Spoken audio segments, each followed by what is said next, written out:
Welcome to presentation number 22 in our series Rereading Revelation. We are in chapter 18 in the book, and the topic is Babylon, the fall of Babylon, or as my headline puts it, Babylon Undone. And we have the passage here, all of chapter 18, and the outline. First, an announcement, proclamation that Babylon is fallen, and then a reaction to the message of Babylon's fall. And I put that under the headline Crocodile Tears, somewhat insincere tears by the kings of the earth, the merchants, and the shipmasters. And these are economic and political shareholders, as it were. And then we have a city that falls silent, that it becomes like a ghost town, as it were. And finally, in this most important verse, 18:24, we have a conclusive discovery for what this phenomenon, Babylon, has represented.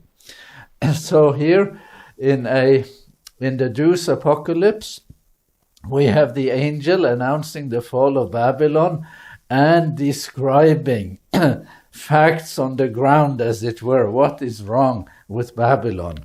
And then again, another angel, or announcing, same one, announcing to people in Babylon, it's time to leave.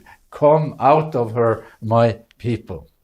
But before we go into this chapter, and because we are nearing the end of the book, I'd like to do a timeout and to delineate or talk about something in relation to story and plot, the difference between story and plot when we read a book or read an article. So a story, what is that? And this is how literary analysts talk about it. So the story is about who, what, and where. That's the story. It's a little more on the surface of things. I have an example. The weather is bad today.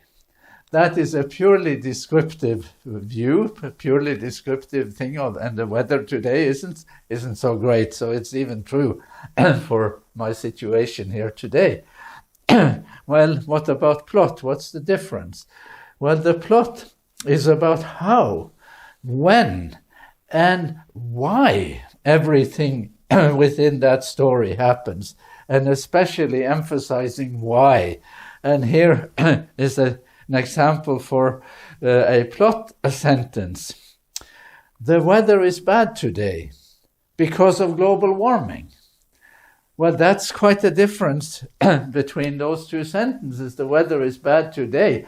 Ho-hum. Nothing to it. Another a day of bad weather. But this is a why statement. The weather is bad today because of global warming. And we are into a plot now that needs to find some resolution, as it were.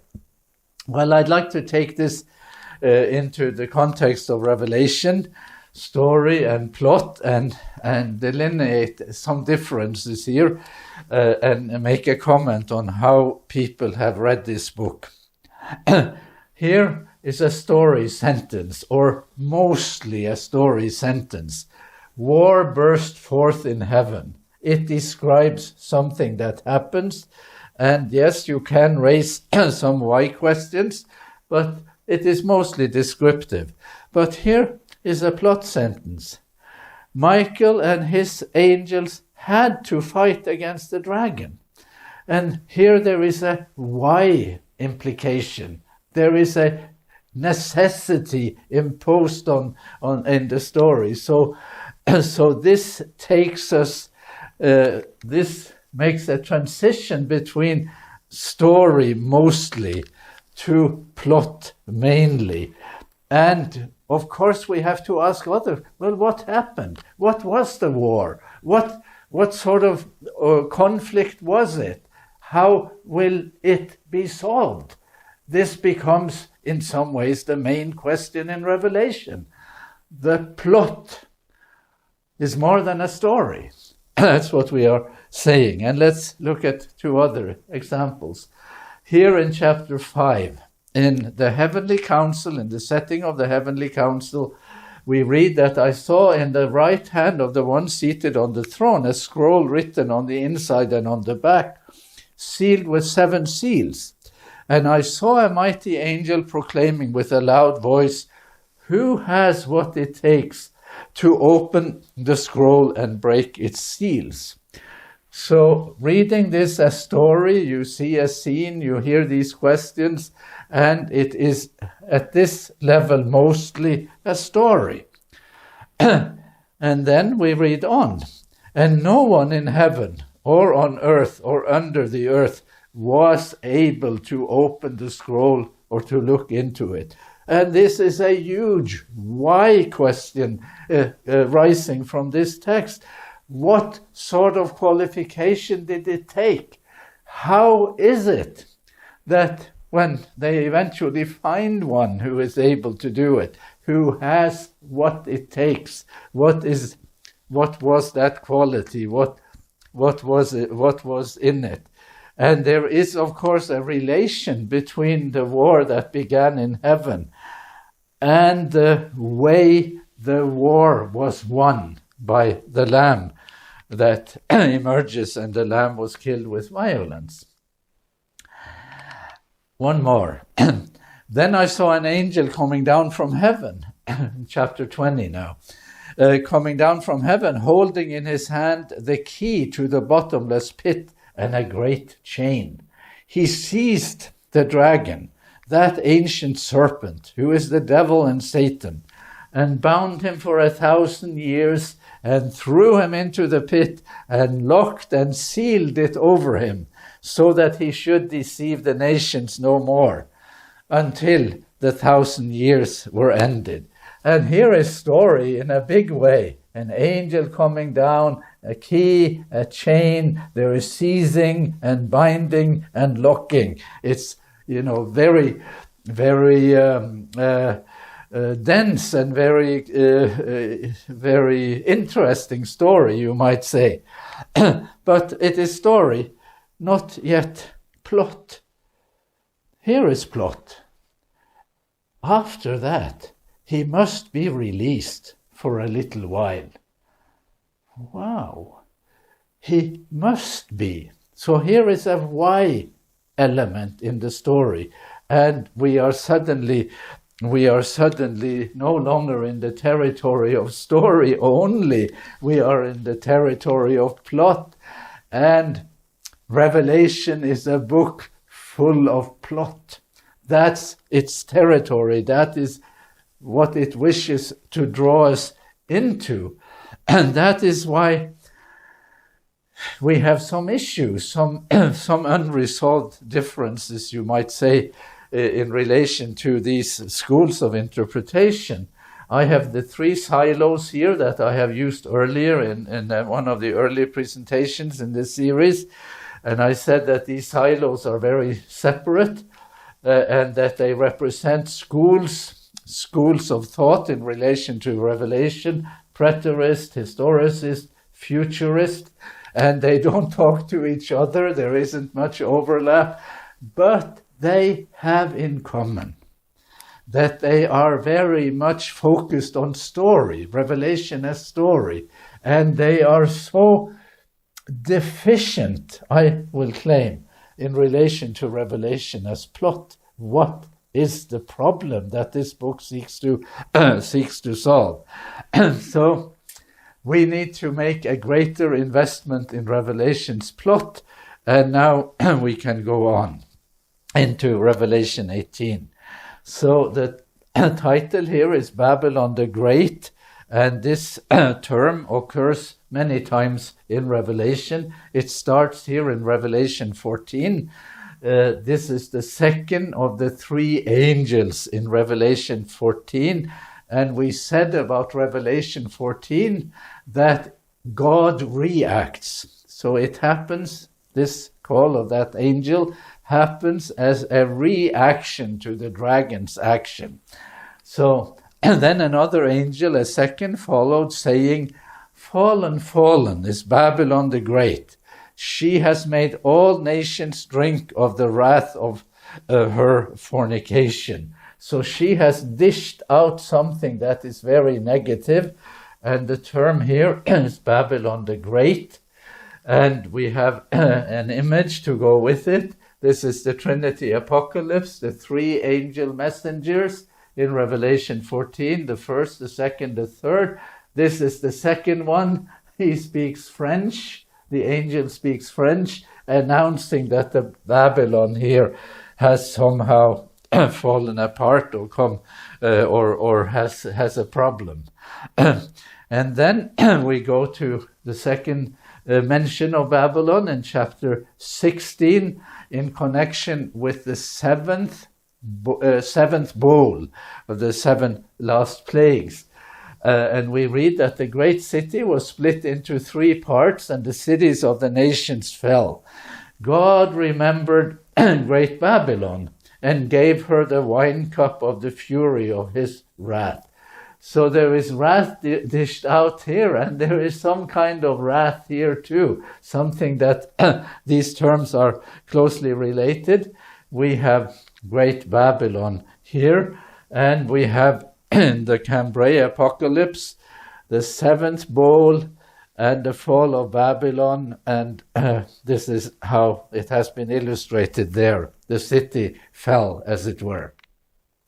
And then we have chapter 17, the third time Babylon is mentioned, Babylon the Great. Let's read it again. "So he carried me away in the spirit into a wilderness, and I saw a woman sitting on a scarlet beast that was full of blasphemous names, slanderous names, and it had 7 heads and 10 horns. The woman was clothed in purple and scarlet, and adorned with gold and jewels and pearls, holding in her hand the golden cup full of abominations and the impurities of her fornication." She is in some ways a messenger, an ideological factor in the world. And on her forehead was written a name, a mystery: Babylon the Great, mother of whores and of earth's abomination. So the mother could be the first one in a line, or it could be the worst one, the sort of the epitome of abominations, as it were. And here again is Babylon the Great. And here in Albrecht Dürer's illustration, I have magnified it. This is the woman sitting on a beast that looks like the dragon. And we remember that the dragon was persecuting a woman once upon a time, and here is a woman sitting on the back of the beast. They seem to have found each other, as it were. So here are some options before we read on in Revelation 18, where the Babylon story is told in the greatest detail. We have the option that Babylon is a spiritual entity, where there is a combination, faith and state, religion and political power.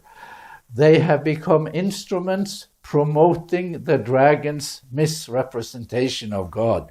That is at the center of Revelation's plot. How is God represented? And here Babylon is on the wrong side of that in that story. And the text for that is Revelation 17, 1-6, the woman sitting on the back of the beast. And then in Revelation 18, we have to think of it also as an economic entity that has become oppressive, predatory, exploitative, and unsustainable. And that's mostly in Revelation 18 and those verses 7-23. But then as we digging deeper, we have Babylon the Great as a cosmic reality, the city of the opposing side in the cosmic conflict, described, exposed, and in the end, undone. Those are our options. And now we are reading Revelation 18. After this, I saw another angel coming down from heaven, having great authority, and the earth was illuminated with his splendor. He called out with a mighty voice, "Fallen, fallen is Babylon the Great." The wording here is exactly the same as the wording of the second angel in Revelation 14, second of the three angels there. So this is a kind of reinforcing of that message, and God is good at power sharing. He sends out angels or messengers that to whom he delegates great authority. So this one has a big mandate, and he has the power to illuminate the earth, to make the light shine, to make us see things better, as it were. So he is a messenger of revelation. And we have here the phrase again. This is the fourth time in the book we see that phrase. And we have introduced Apocalypse, announcing that Babylon has fallen. So we have revelation and ruin here. And we have Old Testament background. So the language, we must acknowledge yet again that the language is indebted to Old Testament texts, especially to the prophet Isaiah and the prophet Jeremiah. They have Babylon in their sight. Look, there they come, riders, horsemen in pairs. Then he responded, "Fallen, fallen is Babylon." Same word as here. And all the images of their gods lie shattered on the ground. So this is also Babylon as a failed city, failed empire, and failed religion, because her gods lie shattered on the ground. And we have Jeremiah, who is quite happy about this part of the story. Suddenly Babylon has fallen and is shattered. Wail for her. Bring balm for her wound. Perhaps she may be healed. And then he says in the next verse, we tried to heal Babylon, but she was not healable, as it were. She could not be healed. So, describing Babylon's condition, it has become a dwelling place of demons, a haunt of every foul spirit, a haunt of every foul and hateful beast. For all the nations have drunk the wine of the wrath of her fornication, and the kings of the earth have committed fornication with her. And the merchants of the earth have grown rich from the power of her luxury. So many things are wrong with Babylon, and the language is extremely fierce, extremely strong, the indictment here. And yet we should think, in the bigger scheme of things, that what is wrong with Babylon is mostly what Babylon says about God. That is still the main concern. And the notion of a sort of demonic core here has to do with the misrepresentation of God above all.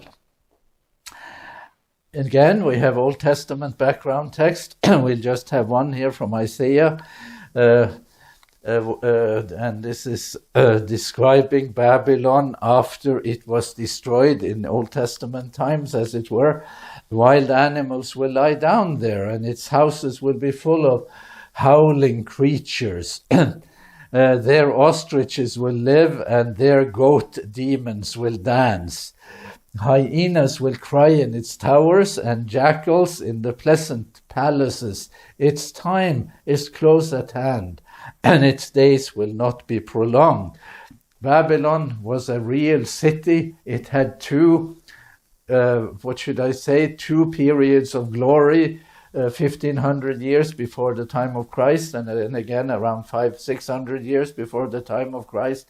It was a very amazing city, lying about 100 kilometers south of Baghdad, the hometown of my wife, who used to go on outings and picnics to Babylon in her childhood. And I have also been there and can confirm that Isaiah's depiction of Babylon's desolation is quite precise, quite accurate. So here again, though, back in Revelation, announcing Babylon metaphorically fallen here and all the stuff that is wrong with it. And I heard another voice from the heavens saying, "Come out of her, my people, that you do not have fellowship with her in her sins, and so that you do not experience her plagues. For her sins have reached the point of touching heaven, and God has taken note of her iniquities." So God takes notice, and he is on a redemptive mission. So the angel comes and says to the people in Babylon, "Come out of her." And what does it mean? It means ideological separation. It means communal separation. That is, those are two aspects here. And God wants to bring his people to safety, as it were. And let's look at Old Testament background again. Must not forget that. Same thing. Isaiah again first. Go out from Babylon. Flee from Chaldea. Declare this with a shout of joy. Proclaim it. Send forth to the end of the earth. Say, the Lord has redeemed his servant Jacob. So there, the message here is a message of liberation, of intervention, God's intervention on the part of his people. And here is Jeremiah. In those days and at that time, says the Lord, the people of Israel shall come, they and the people of Judah together. They shall come weeping as they seek the Lord their God. There has been a time of oppression, of separation, of even apostasy or being, in the wrong place. But here you're sort of coming back and responding to God's calling. In the Trinity Apocalypse, there are two scenes here. First, we have the angel announcing the fall of Babylon and describing what is wrong. And here the message, "Come out of her, my people." And there is a sense that the messenger, there's an angel up there, but it could also be a community down here that talks to people in Babylon and tells them, "Come out of her, my people." We're reading on. And I have here payback, quantity or certainty. Give back to her as she herself has given, and double to her double for her deeds. In the cup she mix a double. As she glorified herself and lived luxuriously, so give her a like measure of torment and grief. Two comments on this one. Here is the illustration. Here in Matthias Gerong's depiction of the fall, or the announcement of the fall of Babylon here. So 2 points. That double to her double is not a measure of quantity as much as it is a measure of certainty. Something is going to happen. If we want to make it a measure of quantity, it would be like this, that someone who has been wronged, someone who is a victim of oppression, there could be a cycle of violence that when you avenge yourself on your oppressor, you might just do it double, as it were. And so this could be a voice from below here that feels that it has been wronged by Babylon and is saying double to her double. For in her heart she says, I rule as a queen. I am no widow, and I will never see grief. Therefore her plagues will come in a single day, pestilence and mourning and famine, and she will be burned with fire, for mighty is the Lord who judges her. Notice here, the Lord judges her. That's a sentence in the active voice. The Lord is judging. But she will be burned with fire. That is a sentence in the passive voice. It isn't sure who did it. And that is an important point here. Let's do the Old Testament background first and then explain that other element. You said, I shall be a queen forever, so that you did, this is, I say again, I shall be queen forever, so that you did not lay these things to heart or remember their end. Now, therefore, hear this, you lover of pleasure, who sit securely, who say in your heart, I am, and there is no one besides me. I shall not sit as a widow, or know the loss of children. Both these things shall come to you in a moment, in one day. The loss of children and widowhood shall come upon you in full measure, in spite of the many sorceries and the great power of your enchantments. And it is easy, very easy to see that the language here of grief and desolation here and burned with fire, of queen and widow, all those, they have been taken here from Isaiah. And the suddenness of Babylon's demise is also part of the Old Testament sort of background material. But we have to do this one. She will be burned with fire. We'd like to know who is doing it. It's very important to know who is doing it. We have already been told in the previous chapter who is doing it. Let's read it again. The 10 horns that you saw, they and the beast will hate the whore, the woman sitting on the back. They will make her desolate and naked. They will devour her flesh, and they will burn her up with fire. God is judging. That's true. It says so here. But God is not burning.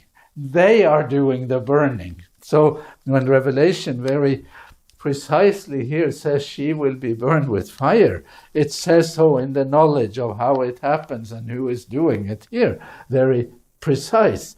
And here in the Jews' apocalypse, we have rejoicing over the demise of Babylon, who is here, the woman here, and she is being burned with fire, and we know who is doing it to her.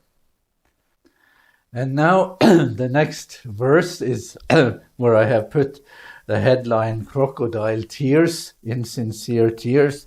And we now got into more economic territory, as it were. And the kings of the earth who committed sexual immorality and lived it up with her, they will weep and mourn inconsolably over her when they see the smoke of her burning. Far off they will stand, petrified at her torment, saying, how awful, how awful. The great Babylon, the strong city. For in one moment, from 1 hour, your moment of truth has come. So here in the Luther Bible, we have an illustration of the kings of the earth standing afar and looking at the burning of the city Babylon. But the notion of crocodile tears is like this. They used to be the builders of Babylon. They were the ones who made it happen and participated in it. So now when they are mourning and crying, it is really somewhat insincere. And here we have the Jews' apocalypse showing the same. They are the kings of the earth, and they are grieving over the demise of Babylon. And then we have more economics, as it were, a connection between trade and theology.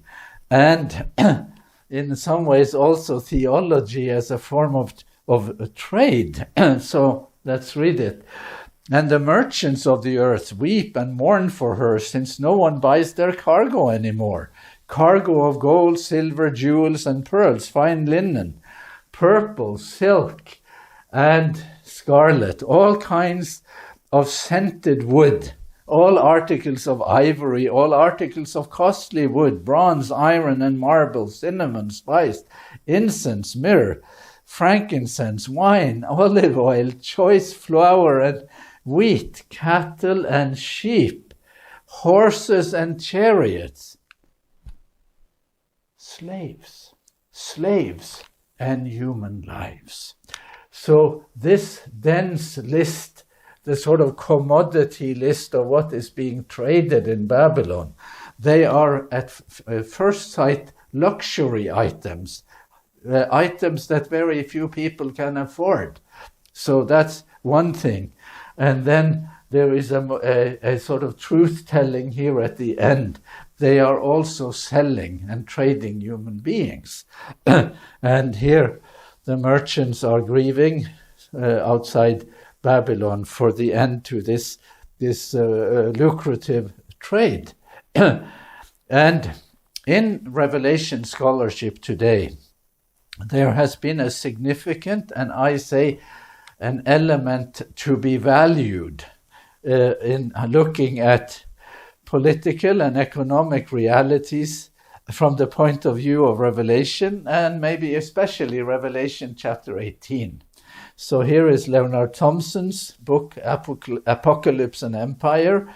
Here is Nelson Crable's Imperial Cult and Commerce in John's Apocalypse, focusing especially on Revelation 18, to bring out the point that when Revelation talks and indicts an economic system that is clearly in favor of the wealthy, and when it indicts trade of various kinds that includes trade in human beings, slaves, when Revelation indicts that, any culture that has been like that, any economic system that has practiced that, comes under Revelation's indictment. And so it isn't irrelevant then to relate it to things like this.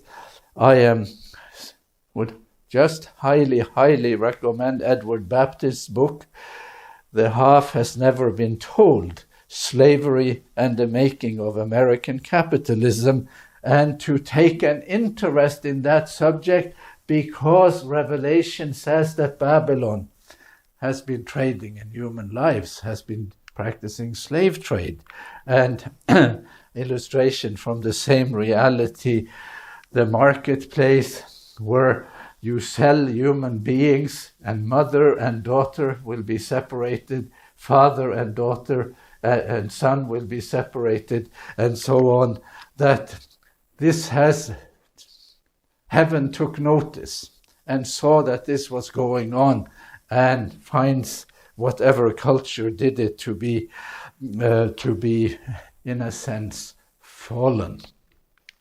So to get the sort of right altitude on these texts in Revelation 18, we need to include another Old Testament background text in Ezekiel, in the story of the fallen cherub in Ezekiel, the covering cherub. This poem is similar to Isaiah's poem about the fallen star. These two texts are two of a kind. Let's read some of it. And you are the seal of perfection, full of wisdom and perfect in beauty, describing the figure here. You were in Eden, the garden of God. Every precious stone was your covering. And here the description of the precious stones and the sort of luxurious way is in some way similar to the elements traded in Revelation 18. The sardius, topaz, and diamond, beryl, onyx, and jasper, sapphire, turquoise, and emerald with gold, The workmanship of your timbrels and pipes was prepared for you on the day you were created. God has created many great things. He created nothing greater than this figure. This was the seal of perfection, the measure of perfection, as it were. You were the anointed cherub who covers. I established you. That's what we read in this poem. You were on the holy mountain of God. You walked back and forth in the midst of fiery stones. You were without fault in your ways from the day you were created, till malice was found in you, till iniquity was found in you. By the abundance of your trading in slander, you became filled with violence within, and you sinned. This poem is quite critical to understanding Revelation. And we read on in Revelation 18, and the fruit which you desired has slipped from you, Babylon here, and all your brightness and your splendor are lost to you, never to be found again. And this cannot fully be Babylon as a human entity, because the splendor and the greatness that has slipped from this entity suggests something bigger than human. So we are back in the poem in Ezekiel. Therefore I cast you as a profane thing out of the mountain of God, and I destroyed you, O covering cherub, from the midst of the fiery stones, by the multitude of your iniquities, in the unrighteousness of your trade in slander. So the product is not just things you buy in the store, it's also theology, as it were, the way God is represented. You profaned your sanctuaries, so I brought out fire from within you. It consumed you, and I turned you to ashes in the earth in the sight of all who saw you. The key sentence here I have italicized.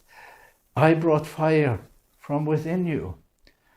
It destroyed you. It was inside you that brought destruction, and not fire sent against you, as it were. Let's look at some blending of voices. Let me start this one again. Blending of voices in Revelation, and two very, very important voices. Here they are. Number one is Isaiah and his poem. Number two is Ezekiel and his poem. And they are in some ways blended together in Revelation.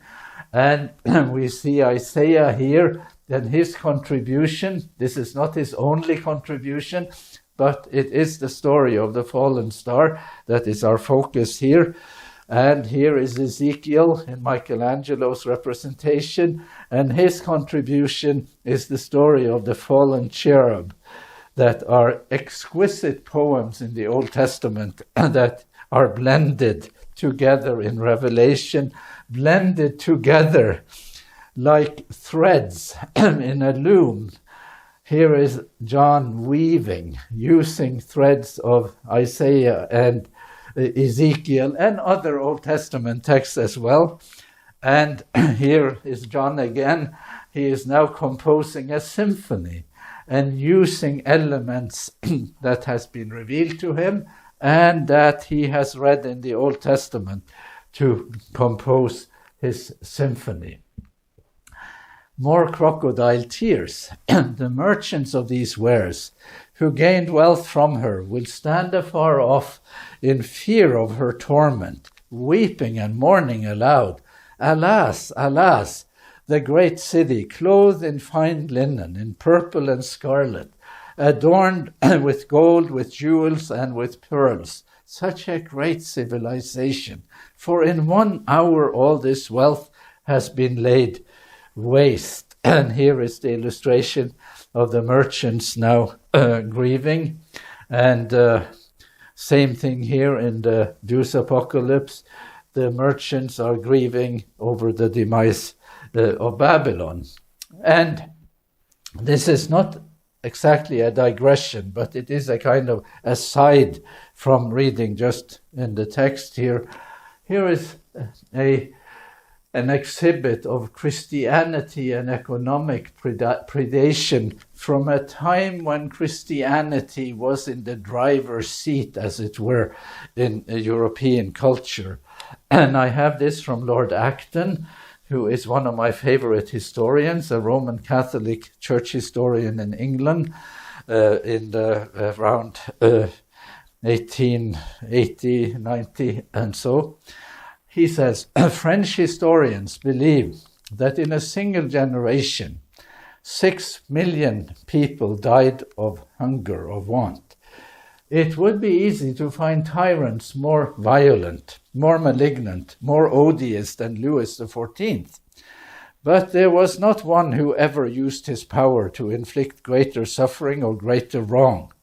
And the admiration with which he inspired the most illustrious of men of his time denotes the lowest depth to which the turpitude of absolutism has ever degraded the conscience of Europe.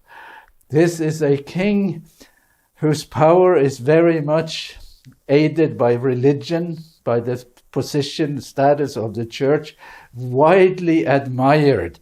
And do I need to say it? Under indictment by the text of Revelation for what is it, for the sort of system that was practiced at the time. We have other things closer to home. Babylon and economic predation. There are companies that sell their products at very good prices and pay the producers very little. I have heard that Starbucks is a bad actor in that way, but these could be coffee growers in Guatemala and struggling to make ends meet and unable to make ends meet. And so they are moving now to America and fleeing their country because they don't have a livelihood anymore. Or it could be ecological degradation in a food economy where we are doing in the Brazilian rainforest, we are growing soybeans to feed unsustainable food habits in our part of the world.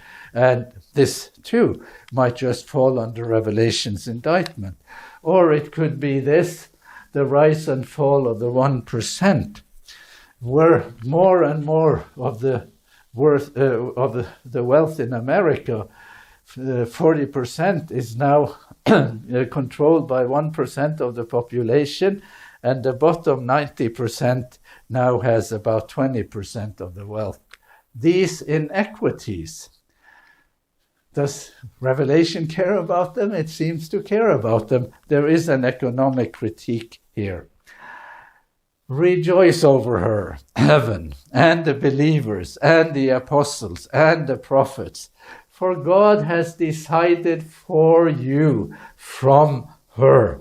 That is what we are hearing. And here is a scene of rejoicing because of the judgment on Babylon that is being burned with fire down here. And I have a comment in my commentary about this that I would like to present. God has not brought judgment against Babylon with a direct hit from on high, but has accomplished something far more difficult at the level of imagination, cost, and execution. The judgment came out of her. She made the case against herself, and she had a lead role in executing the verdict, the sort of self-inflicted wound that we see in Babylon. And we can read this text one more time. The 10 horns that you saw, they and the beast will hate the whore. They will make her desolate and naked. They will devour her flesh and burn her up with fire. It can't be clearer than that. And a mighty angel took a stone like a great millstone and threw it into the sea, saying with such violent force, Babylon, the great city, will be thrown down and will be found no more. I just want us to savor or to ponder, to reflect on the notion of being thrown down, because here we have very robust, very strong terms that seem to even have a sort of connotation of violence or power, as it were. And here Babylon is thrown down, and there is the millstone, and that is the the figure that has been captured by the artist. But look at these texts earlier in Revelation. The great dragon was thrown down. That ancient serpent who is called the devil and Satan, the deceiver of the whole world, he was thrown down to the earth, and his angels were thrown down with him. So there is clearly some overlap between the throwing down here and the being thrown down here. How was he thrown down? By what means? That is a critical question, and it is all too shallowly answered, as it were, because we have the connotation that it was by force, by violence. Listen to this one. Then I heard a loud voice in heaven proclaiming, now has come the salvation and the power and the kingdom of our God and the authority of his Messiah. For the accuser of our comrades has been thrown down. He has been thrown down, who accuses them day and night before our God. So by what means was he thrown down? Not by force, but by the Lamb that was killed with violence. So we have language that is looking for meanings that are not obvious in the language used. That is what we are challenged by here. Here is the poem in Isaiah about the throwing down of the fallen star. When the Lord has given you rest from your pain and turmoil and the hard service with which you were made to serve, you will take up this funeral song against the king of Babylon. Here is Babylon again. How the oppressor has ceased. How his insolence has ceased. And then we read on in the poem, how you are fallen from heaven, O day star, son of dawn. How you are thrown down to the ground, you who laid the nations low. And then the final verse in that poem, you have destroyed your land. You have killed your people. It's a complete story told, but we have to put the pieces together to make it work, to see what is really happening. Silence comes to Babylon at the end. The sound of harpists and musicians and flutists and trumpeters will be heard in you no more. And traders of any trade will be found in you no more. And the sound of millstone will be heard in you no more. And the light of a lamp will shine in you no more. And the voice of the bridegroom and bride will be heard in you no more. It's a silent city. It is a ghost town. And the Old Testament antecedent here is actually silence in Jerusalem. And I will banish from them the sound of mirth and the sound of gladness, the voice of the bridegroom and the voice of the bride, the sound of the millstone and the light of the lamp. It isn't strange that the text applying to Jerusalem here is used on Babylon when we think that we have a sort of fallen entity. And here is an illustration of musical instruments that are not playable or being played anymore. There is silence in the city. And now to our last verse in chapter 18. And in you was found the blood of prophets and of saints, and of all who have been killed with violence of the earth. This cannot be the Roman Empire. because it's everyone who has been killed with violence. And it cannot be any sort of limited historical entity. It has to be a cosmic reality, a cosmic Babylon. There is a crime scene here being investigated, a forensic investigation taking place in the text of Babylon, looking at evidence found within this structure. And back to the poem in Ezekiel, you were without fault in your ways from the day you were created, till malice was found in you. By the abundance of your trading in slander, you became filled with violence, and you lost the way. Here is a summary of what we have come upon. Babylon is undone as a failed spiritual entity that used faith and state to promote Satan's misrepresentation of God. I think it is fair to put it like that. Babylon is undone as a failed economic entity that was oppressive and unsustainable. And then, more than anything else, Babylon is undone as a cosmic reality. Here, the covering cherub and his trade in slander and slaughter has now been found out and is undone.